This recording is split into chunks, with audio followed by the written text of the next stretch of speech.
Pleasant day to everyone. I would like to welcome you all to my presentation about OBE, otherwise known as Outcomes-Based Education. For our new faculty, may this presentation provide you with the basics of OBE and that in the end, you will be able to appreciate the relevance and beauty of OBE in the context of engineering education. For the practitioners of OBE, may we be able to pick up something new in this presentation and that this will further enhance your understanding and appreciation of OBE. Subscribing to the OBE process, we state the following learning outcomes expected from this presentation. First, it is hoped that in the end we may be able to explain with depth what OBE is all about. Next is to be able to identify and explain the different outcomes of OBE. Then, be able to explain the necessity and importance of assessment and evaluation. Next, be able to conduct and possibly devise your own metrics in assessing the outcomes. And finally, explain the process and indispensable role of continuous quality improvement or CQI in OBE. Outcomes-based education is an educational delivery system that emphasizes learning outcomes, assessment, evaluation, and continuous quality improvement rather than detailed curricular specifications. It focuses on the skills, knowledge, and attitudes that students must be able to do, demonstrate, or exhibit at the end of the learning process. It is a shift from teacher-centered to student-centered. OBE contrasts with traditional education, which primarily focuses on the resources that are available to the students, which are called inputs. Assessment and evaluation is another important aspect of OBE. Assessment determines whether the outcomes are attained or otherwise. Evaluation, on the other hand, interprets the data and determines to what extent the outcomes are being attained. A periodic feedback process for changing any aspect of a program, whereby formal results from evaluation are utilized in the formulation of changes, is what constitutes the Continuous Quality Improvement Process or CQI, an indispensable part of OBE. Hence, the key concepts of OBE are learner-centered, outcomes, assessment and evaluation, and CQI. To further our understanding of OBE, the following are the 4 key questions that we need to answer as we practice outcomes-based education. First, what do we want our students to do? This is where we lay down the outcomes that we want our students to achieve after the learning process or after completing a program.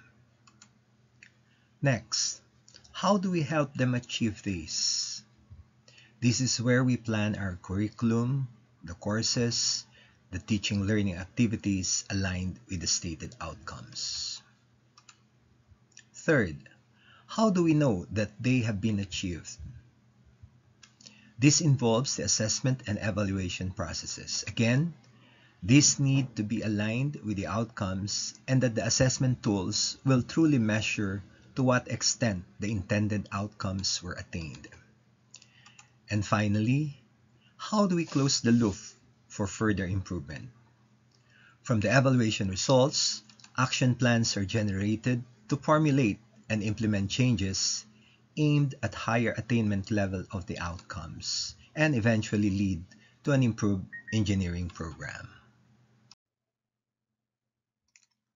The following diagram shows the OBE framework of the College of Engineering, Architecture, and Technology of the institution. The curricular program is anchored in the philosophy, vision, mission of the institution, together with its graduate attributes. The curriculum is developed with inputs from both stakeholders and constituencies of the program, articulating the needs of the industry, government agencies such as the Commission on Higher Education, the Department of Labor and Employment, the local government, and professional organizations. The stakeholders are the organizations or groups of individuals who have the influence in developing the program. The constituencies, on the other hand, are the ones to whom the program caters. The OBE outcomes corresponding to the professional level, program level, and course level are indicated as PEOs, SOs, and COs respectively. The outcome strain starts from the institutional or college or program mission, followed by the program objectives, the student outcomes, and the course outcomes. The desired attainment of the outcomes is facilitated through course delivery strategies, identification of intended learning outcomes to which the teaching learning activities are aligned, and the various assessment tools. The TLAs are the activities that stimulate, encourage, and facilitate learning of the intended learning outcomes. As presented in the diagram, the outcomes are subjected to assessment and evaluation. This then is followed by the CQI process. Observe as well its encompassing role in OBE. The entire framework is geared towards an improved engineering curricular program of the college. Let us now go over the OBE outcomes one by one. First, on the professional level, we have the program educational objectives. The PEOs are statements which describe our graduates few years after graduation. These PEOs more or less give the picture of the career status of our graduates. We would like our graduates to be active practitioners in their chosen field of engineering specialization based on the curriculum and training they receive from the institution. In other words, they should be pursuing a career aligned with their program or at least related to their program. We now ask, how do we develop the program educational objectives? The following are the accepted requisites as far as crafting the PEOs is concerned. 1. The PEO should be consistent with the philosophy, vision, mission, or goal of the institution and of the department. All stakeholders must participate in the process of framing the PEOs. The number of PEOs should be manageable. It should be based on the needs of the constituencies. It should be specific to the program and not too broad. Finally, it should not be too narrow as that of the SOs. We would understand more the last statement about the PEO or the PEOs not being too narrow as we discuss later the student outcomes. Let me now present to you the program educational objectives developed by the college for its industrial engineering program. Within 3 to 5 years after finishing the industrial engineering program from the university, our graduates should be able to demonstrate high-level technical competence in industrial engineering or in any specialized related field of industrial engineering. PO2. Our graduate exhibits growing professional career in engineering practice and research. PO3, our graduate pursues engineering and technical activities relevant to the needs of the industry and the community. To determine the attainment of these outcomes, we should be able to locate our graduates even years after they have graduated. Information about their career will be of great import towards improvement of the program. Employers of our graduates will also provide rich information as to how our graduates are performing in their company. Focus groups may also be formed to assess the career growth of our graduates. These program educational objectives are common to all the engineering programs of the college. We simply specify the specialization as to whether it is civil, mechanical, industrial, etc. Note also that PO1 involves competency of our graduates, while PO2 is about advancing career in the engineering profession, and PO3 is about involvement in technical endeavors and extension services. To assess attainment of these outcomes, we look for the evidences in terms of the performance indicators. PO1 include ability to adapt to ever-changing and advancing technology. With his competence, he can easily apply new technology in the performance of his job and improving operational process. He should be able to contribute in design projects, satisfying required specifications with reasonable constraints and compliant to standards. To a certain extent, when it involves complex problems, he should be able to deliver even if such project goes beyond the norms and standards. He should be able to effectively contribute towards an acceptable decision, meaning his opinions and contributions are value-adding. For PEO2, which is about the career growth of our graduates, we will determine if he has the leadership qualities for PI1 and whether he has an advancing career for PI2 and whether he has active participation or involvement in research or pursuing higher education, either formal or otherwise. PO3, the performance indicators identified are PI1, involvement in engineering and technical activities, be it at his workplace or through his professional organization, and PI2, involvement in extension services. In all of this, attainment of the PEOs is determined by our graduates' performance. They should exhibit competence, both in knowledge and skills, expected of a professional engineer. It should also include interpersonal relations and his ability to function effectively in teams of varied orientations. Now that we know the evidences to look for in order to determine whether our POs are attained or not, we ask, where do we get the assessment data? We obtain the data through surveys of our graduates, their employers, or through examination of their portfolios assessed by a committee. Here is a sample of the Google form to assess attainment of the POs by both graduates and their employers.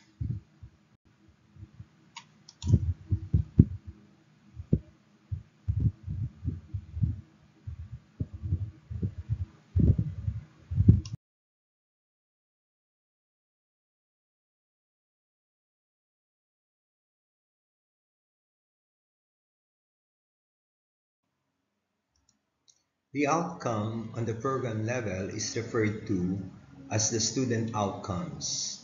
Some would refer to them as the program outcomes.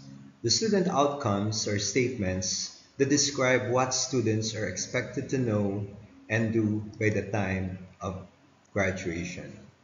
The SO relate to the skills, knowledge, and behaviors that students acquire as they go through the program. The student outcomes were adapted from PTC CASI Certification and Accreditation System for Engineering Education, which are also consistent with the CMOs of the respective engineering programs. These SOs articulate the graduate attributes published by Washington Accord of the International Engineering Alliance. The graduate attributes are the skills, knowledge, and attitudes that engineering students should possess upon the time of graduation. These attributes are considered essential for engineering graduates of the 21st century, ready to practice the profession and take on the challenges as they become part of the industry. These are knowledge of engineering sciences, investigation, design of experiment or development of solution, working effectively as an individual or a team player, ethics, effective communicator, both oral and written, environment and sustainability, engineer and society, lifelong learner, usage of modern tools, project management, and finance. The graduate attributes are operationalized through the student outcomes. Upon the time of graduation, a graduate of the engineering program must be able to demonstrate the following. Student outcome A, depth of knowledge. Apply knowledge of mathematics, natural science, engineering fundamentals, and an engineering specialization to the solution of complex engineering problems.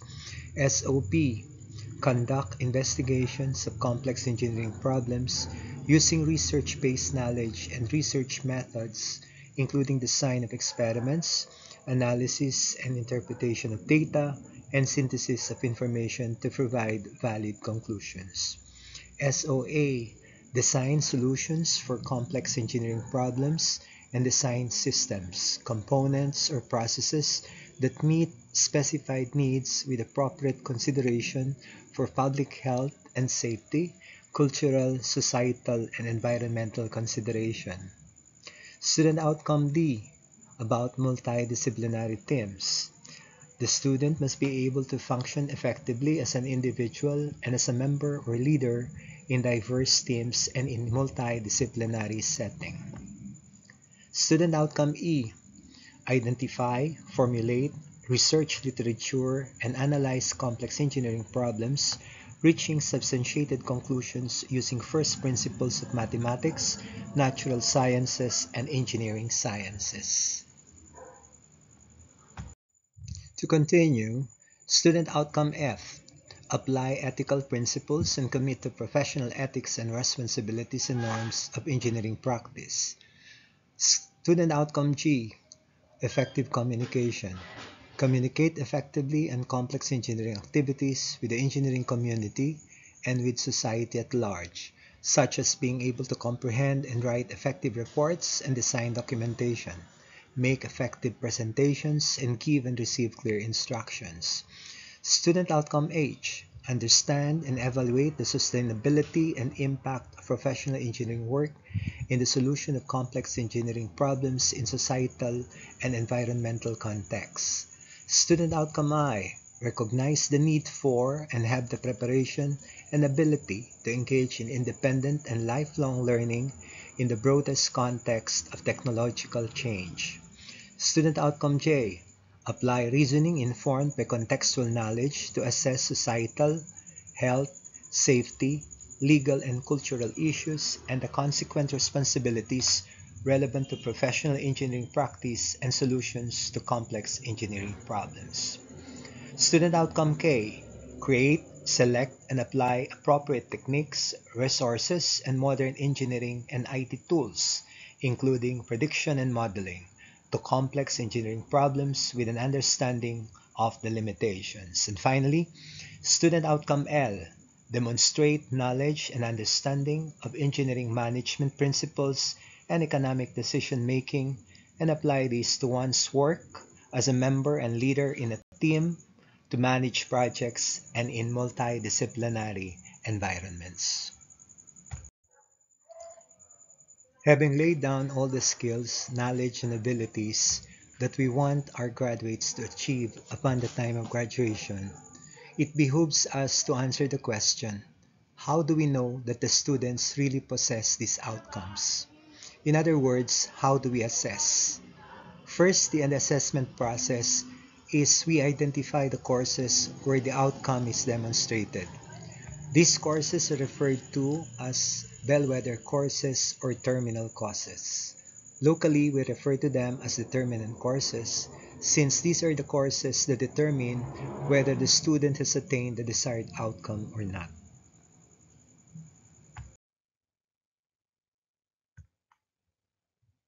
Here is a portion of the curriculum mapping of the Industrial Engineering program. The I's indicate introductory courses to an outcome. The E's, on the other hand, are the enabling courses, meaning the course strengthens the attainment of the outcome. And the Ds are the demonstrative courses. This is where the outcomes are supposed to be demonstrated. All the courses are mapped to one or more of the student outcomes. For example, work study and measurement is mapped to outcome C and E. Operations Research 1 is mapped to SOE and SOK. The curriculum mapping can be found in the CMOs of the respective engineering programs. This mapping may be adapted in toto, they may be enhanced, or used as a guide in crafting the department's own curriculum mapping. In this curriculum mapping, IOM, Industrial Organization and Management, is an introductory course to outcomes G, J, and L. Specifically for L, IOM is introductory to outcomes L, demonstrate knowledge and understanding of engineering management principles and economic decision making, and apply this to one's own work as a member and leader in a team to manage projects and in multidisciplinary environment. On the other hand, financial accounting, which is mapped to outcome H, is an enabling course, meaning the course strengthens the attainment of outcome H, which is understanding and evaluating the sustainability and impact of professional engineering work in the solution of complex engineering problems in societal and environmental contexts. And financial accounting, or rather operations research 2, is mapped to outcomes E and K as demonstrative courses. So meaning to say, outcome K is demonstrated in operations research 2. Creating and selecting and applying appropriate techniques, resources, and modern engineering and IT tools, including prediction and modeling, to complex engineering problems with an understanding of the limitation.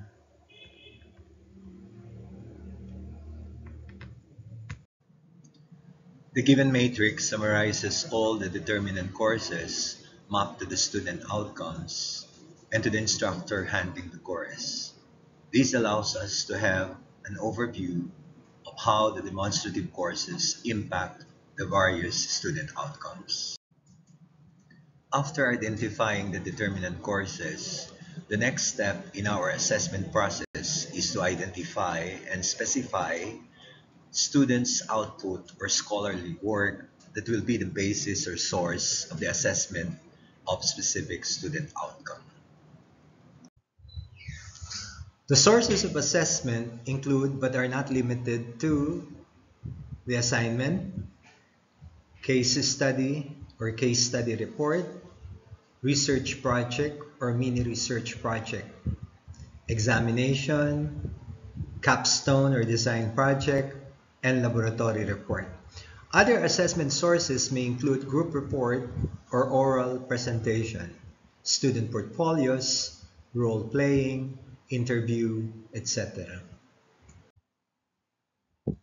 After identifying the source of assessment for a specific outcome, the next question is how to assess the student's work or output in such a way that the assessment is carried out objectively, free of bias and subjectivity. Hence, we need to devise the tool that will measure the attainment of the outcome, that is, through an assessment rubric. But before coming up with a rubric, we need to identify first the evidences that will tell us that a specific outcome has been attained or not. These evidences are expressed in terms of the performance indicators.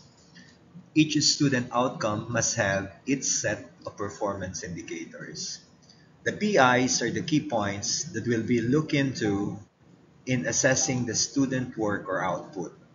It is important that weights through percentage points are assigned to each PI depending on the PI's importance, impact, or contribution to the overall attainment of the outcome.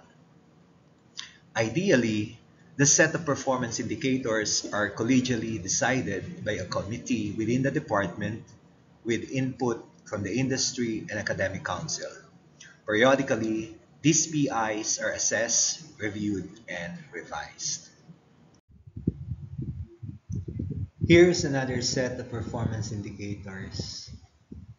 Student outcome E is the ability to identify, formulate, research literature, and analyze complex engineering problems, reaching substantiated conclusions using first principles of mathematics, natural sciences, and engineering sciences. The identified performance indicators have respective weightages of 20%, 40%, and 40%.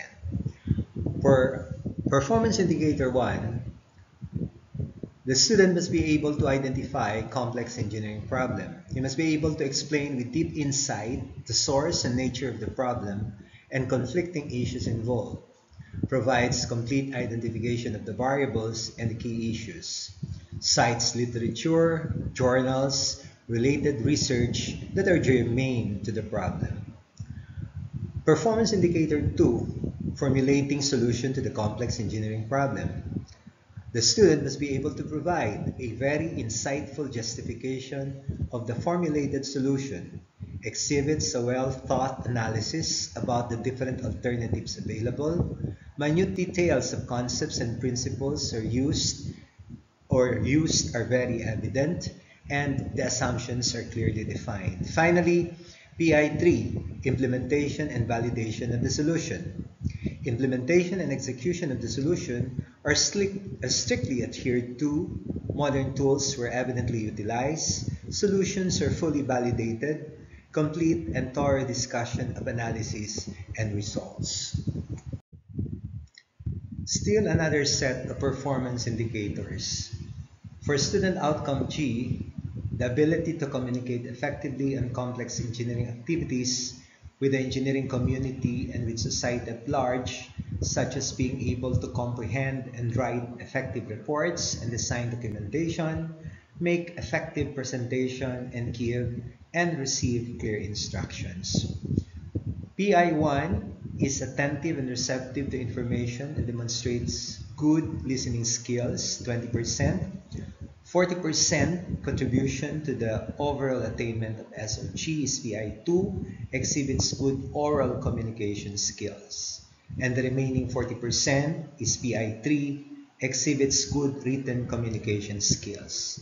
Although these PIs are given in general terms, an in-depth and thorough quantification and qualification of these PIs will be indicated in the rubric developed for the outcome.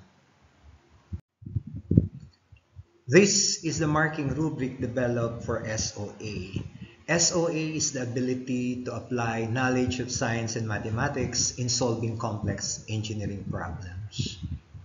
The name of the student, source of assessment, student's work or output that is being assessed, date of assessment, semester, even the name of the instructor are informations that need to be indicated in the marking rubric.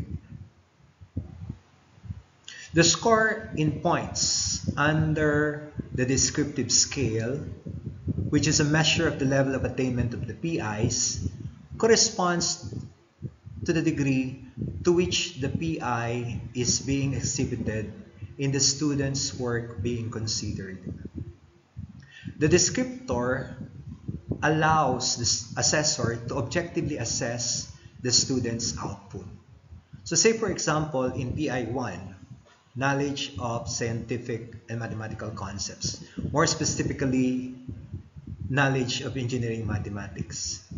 Is it evidently lacking in the student's work? If so, the score under this item is anywhere between 0 and 20 or qualitatively poor.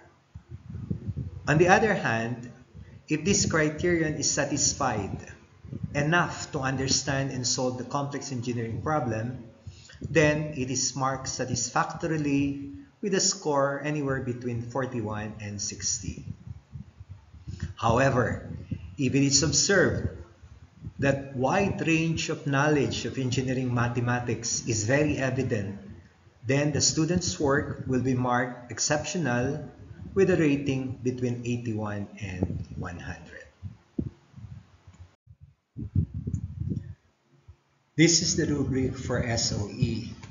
In a digested form, SOE is the ability to identify, formulate, and solve complex engineering problems. Observe that the rubric uses a 5-point scale. One of the drawbacks of the 5-point scale is that it does not provide enough leeway in effectively rating the attainment of the PI.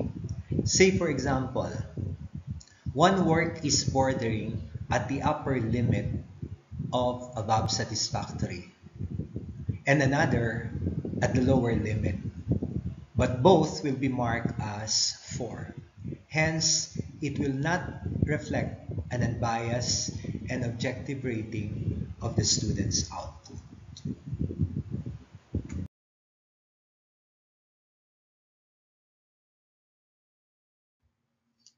Here is a sample computation in assessing student outcome. So in here, we are trying to assess the attainment of SOA. Briefly, SOA is about the ability to apply mathematics, engineering sciences in solving complex engineering problems. So we have already identified the 2 determinant courses. This is for the IE program. We have identified 2 determinant courses for SOA, IE 4123 and IE 4223. And as decided by the program committee, PI1 contributes 40% towards the attainment of SOA and 60% for PI2. So let's start with the determinant course IE 4123. We list down the number of students. We can include the name of the students. And then from the rubrics used in marking the output that is being used for IE 4123, we indicate the scores of the students for PI1 and PI2. So these values and figures come from the scoring rubric. So we indicate all the scores for PI1 and PI2 for IE 4123, and we do the same thing for the other determinant course. We need to indicate also the number of units for each determinant course.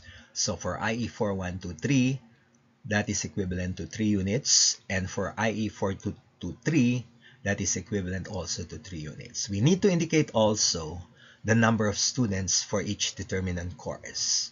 So for the first determinant course, there are 5 students, while there are 4 students enrolled in IE 4223.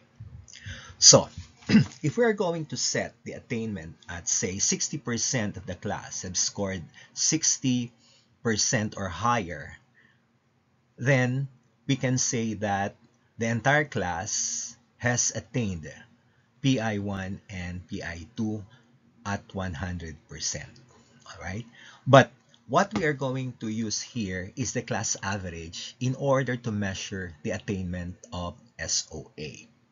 So we get the arithmetic average, the usual average for PI1 for IE 4123, which is 77, and for PI2, it is 78. We need to replicate this for the other determinant course, IE 4223. All right. So how do we calculate for the attainment of PI1? We will be using the weighted average. And how is that? The class average of 77 for PI1 is multiplied by the number of students and by the number of units. So that will be 77 times 5 times 3. And we add it to the product of the class average for IE 4223, which is 75, the number of students 4, and the number of units 3. This is then divided by the sum of the products of the number of students and units for IE 4123 and for IE 4223. So once again, attainment of PI1 is equal to 77 times 5 times 3 plus 75 times 4 times 3 divided by the sum of 5 times 3 and 3 times 4, giving us an attainment of 76.11. No? So that is the attainment of PI1. Same computation applies for PI2. How do we then calculate for the overall attainment of SOA?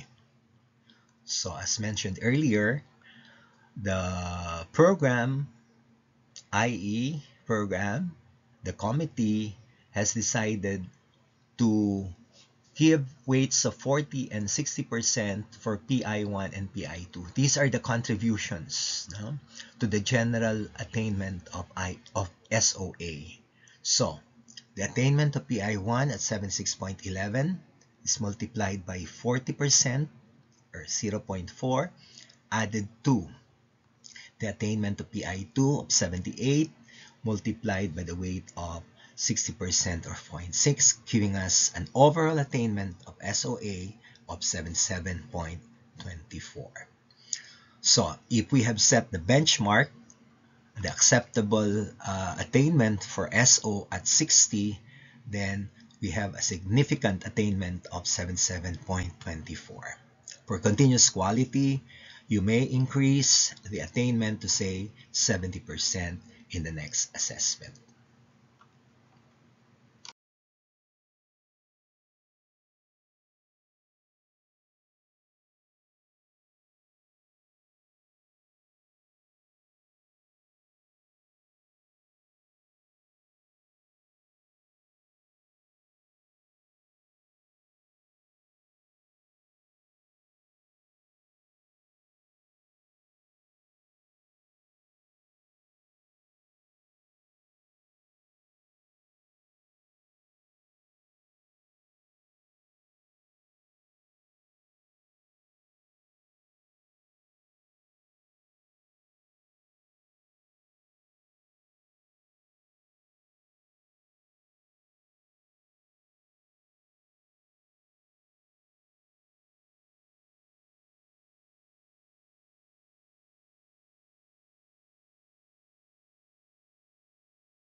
Assessment is one or more processes that identify, collect, and prepare data to evaluate attainment of student outcomes.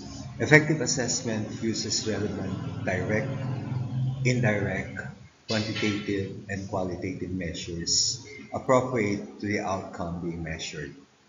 The assessment done in previous slide is a quantitative direct assessment that determines the attainment of the student outcome. Another way of assessing attainment is through indirect assessment. Indirect assessment provides perceptions that complement the results and findings generated through direct assessments. Indirect assessment can be done in several ways. Notable among these are through surveys and interviews. Subjects of the surveys are the graduating students, alumni, employers, and faculty. Interviews are also employed. Hard copies of survey questionnaires are provided. Online survey is also available.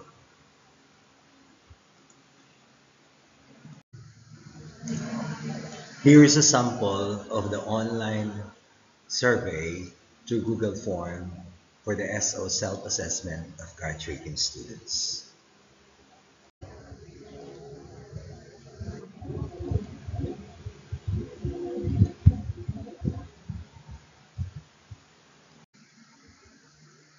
The assessment results. After assessing the outcome, all data generated are consolidated and reported. This is a sample of the assessment report for the Industrial Engineering program. The assessment data are analyzed and evaluated. Strengths and weaknesses are noted. Areas for improvement are identified, and an action plan is generated. The final report is a collaborative effort of the entire department and is reported only after a thorough and lengthy deliberation has been made. We then ask the question, how do we prepare our students in order for them to attain these student outcomes? What are the knowledge, skills, and attitudes that should be provided and developed in our students for them to achieve the desired outcomes? Hence, we need the foundation upon which we build the intended student outcomes. Again, the course outcomes will help develop the skills, knowledge, and behavior as students progress through the program. These outcomes are specific to the course. The teaching learning activities, including the assessment for the course, must all be aligned with the course outcomes. These are some of the important requisites relative to course outcomes. The course outcomes are major domain-specific outcomes written using action verbs which are specific, measurable, and can be demonstrated by students on completion of the course. Attainment of each CO should lead to attainment of one or more POs or student outcomes. The course outcomes should aim to develop higher order skills in each domain of learning. Evaluation, synthesis, analysis are typical examples in the cognitive domain. And typically, 4 to 6 course outcomes are identified per course. Each course has its own set of course outcomes. These are clearly specified in the course syllabus or course outline. All the course outcomes, as indicated, are required to be assessed. So here is an example of a set of course outcomes for a specific course. There are 3 identified course outcomes. Students successfully completing this course will be able to discuss the existing laws, codes, and guidelines in the practice of the electrical engineering profession. 2. Must be able to explain the basic concept of contracts and obligations and ethical standards in the practice of the electrical engineering profession. And 3. Analyze and present case studies related to electrical engineering laws, NVC, PGC, PDC, PFPC, contracts, and ethics. Take note that the course outcomes are constructed using action verbs. So in here, it uses discuss, explain, and analyze. This is an Excel file indicating the assessment of the course outcomes for Structural Theory 1 for Civil Engineering program.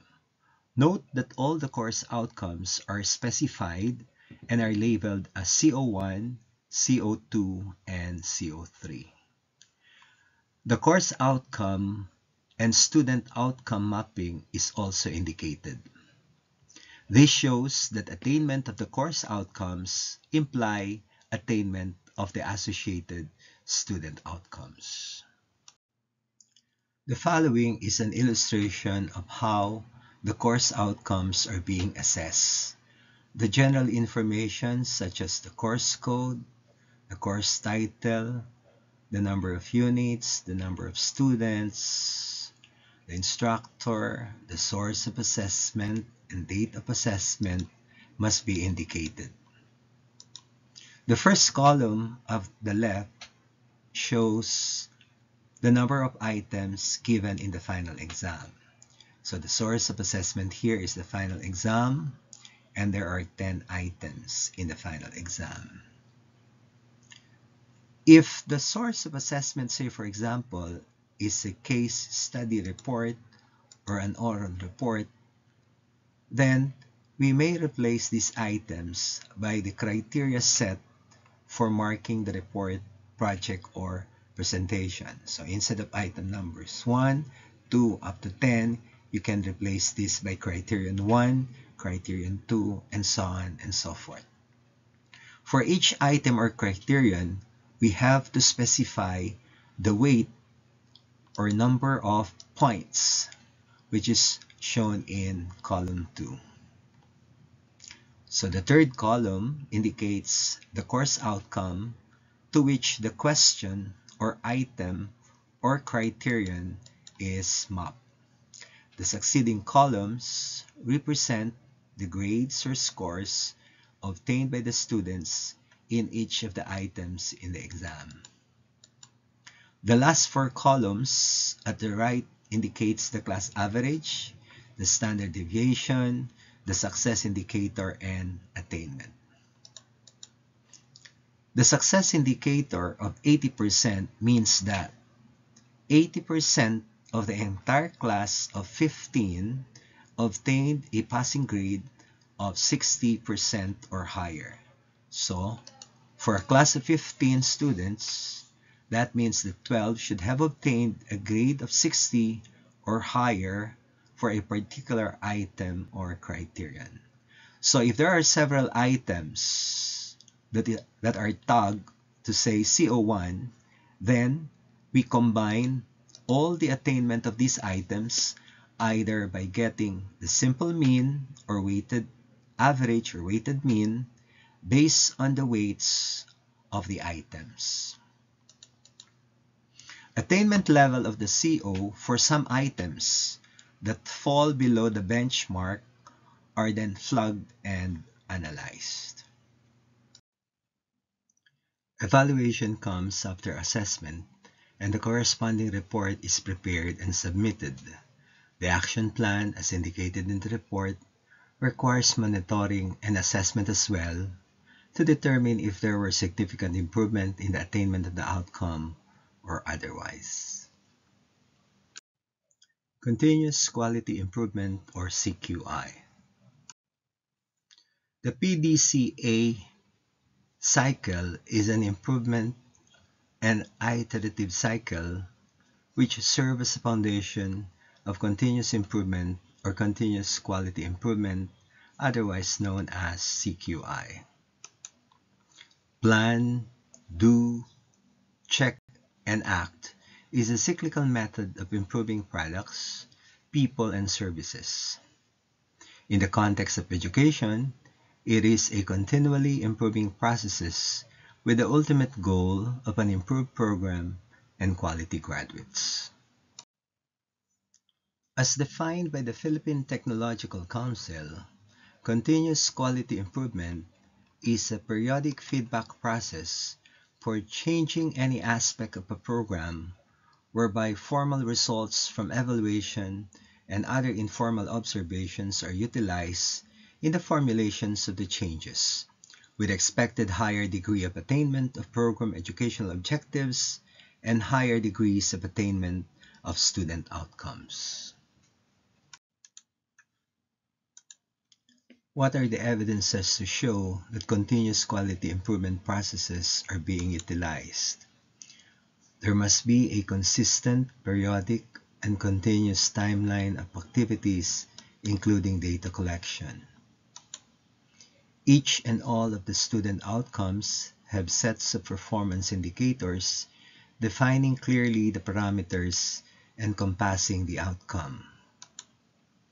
There must be established systematic data collection that will sum up the performance of the student in relation to the performance indicators. The level of attainment of each performance indicator is represented by a single data point. The results of the assessments should enable the faculty to identify the strengths and weaknesses of students' performance, and finally, from the weaknesses identified, action plans are generated aimed at improving student learning. The appendix. A sample course syllabus indicating the title of the course, the credit units, the course coordinator, the textbook and other required materials, the description, the prerequisites, the course designation, whether it is an elective or a required course, the course objectives, and the student learning outcomes. Included in the course syllabus are the course learning outcomes, the program outcomes or the student outcomes, mapped to the learning outcomes, the topics covered,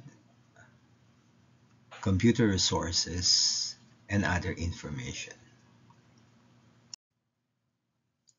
The following is an example of a course learning outcome or course outcome and student outcome mapping.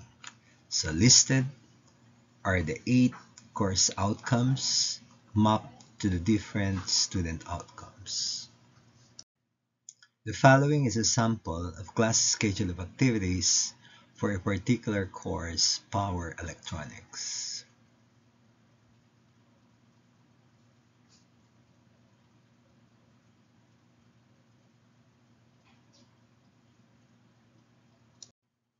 The following table provides the mapping between the course outcomes and the different assessment methods.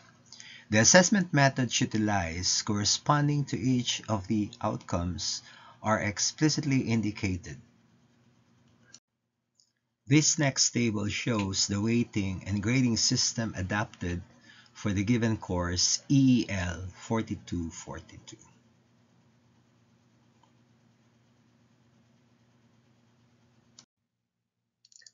Washington Accord, which is part of the International Engineering Alliance, requires that engineering programs seeking accreditation need to prepare graduates for future technological and societal change and must be able to solve complex engineering problems. The attributes of complex engineering problems include depth of knowledge. That means that it cannot be resolved without in-depth engineering knowledge. Second, range of conflicting requirements. It involves wide-ranging or conflicting technical, engineering, and other issues. Third, depth of analysis required. The problem has no obvious solution and requires abstract thinking and originality in analysis to formulate suitable models. Next, familiarity of issues. It involves infrequently encountered issues. Next, extent of applicable codes. The problem is encompassed by standards and codes of practice for professional engineering. Next, extent of stakeholder. The extent of stakeholder involvement and level of conflicting requirements. And finally, interdependence. The problem includes many component parts or sub-problems. It should be noted that the problems encountered in most engineering curricula are not industry-based but simply classroom problems. They often lack real issues of industry environment. Complex problems are encountered in design-based projects. Hence, it is important that correct understanding and design of complex problems be learned by the faculty to assess validly the mastery of the skills.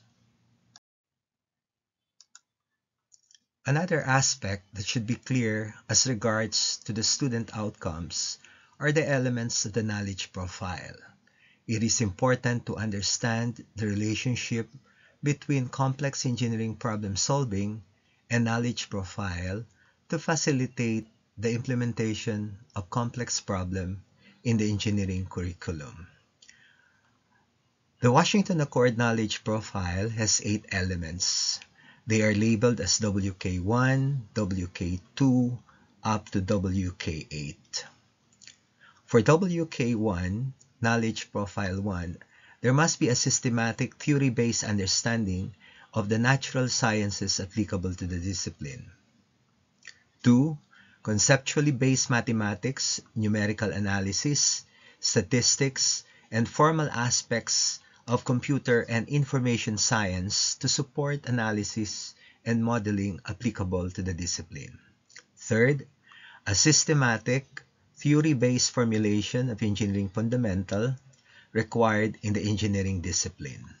Fourth, engineering specialist knowledge that provides theoretical framework and bodies of knowledge for the accepted practice areas in the engineering discipline. Much is at the forefront of the discipline. 5. Knowledge that supports engineering design in a practice area. 6. Knowledge of engineering practice or technology in the practice areas in the engineering discipline. 7.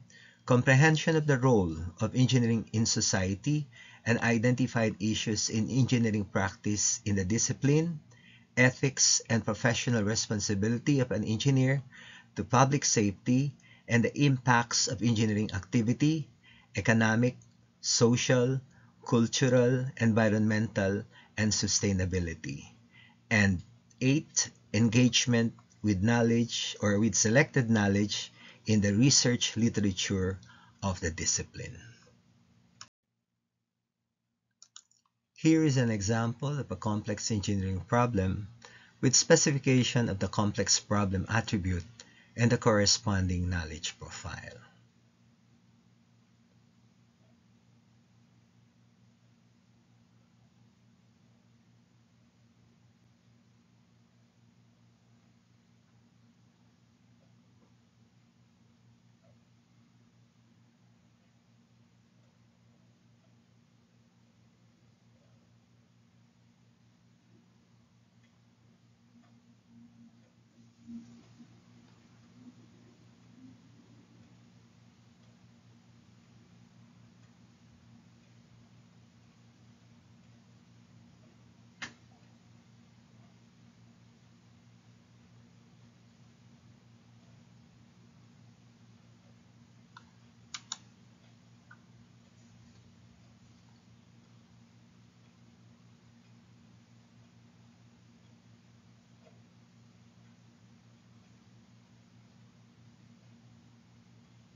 The problem specifies the complex attributes as P1, P2, and P3, as well as the knowledge profiles.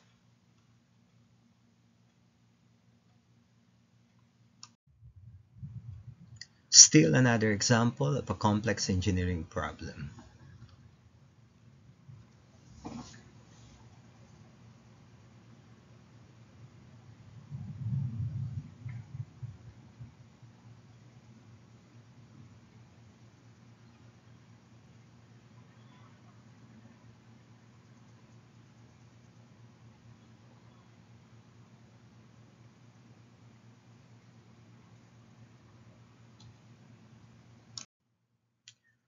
The problem has the specified elements of the knowledge profile and attributes of the complex engineering problem.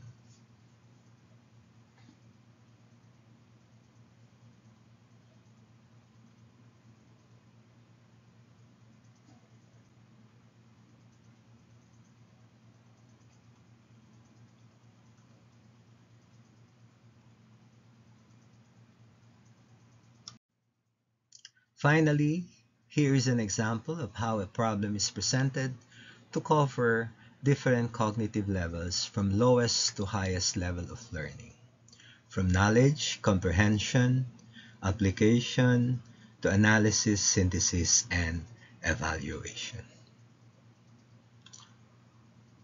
These figures 1, 1, 3, 4, 5, and 6 represent the weights given to each of these problems.